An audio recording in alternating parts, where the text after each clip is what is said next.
Assalatu wassalamu alaika ya Rasulullah. दुआ number 5 सफर लेते वक्त ये दो पढ़े यग़फ़िरुल्लाहु लना वलकुम। बिस्मिल्लाह। दुआ नंबर 6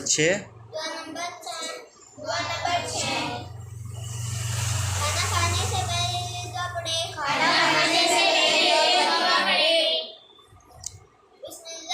बिस्मिल्लाहि वाया बरकतिल्लाह। दुआ नंबर 7 बाजार में दाखिल होने से पहले दुआ पढ़े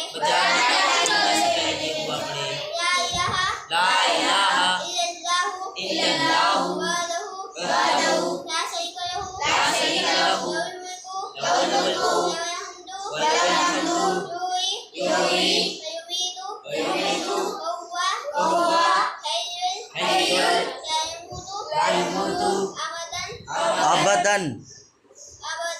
abadan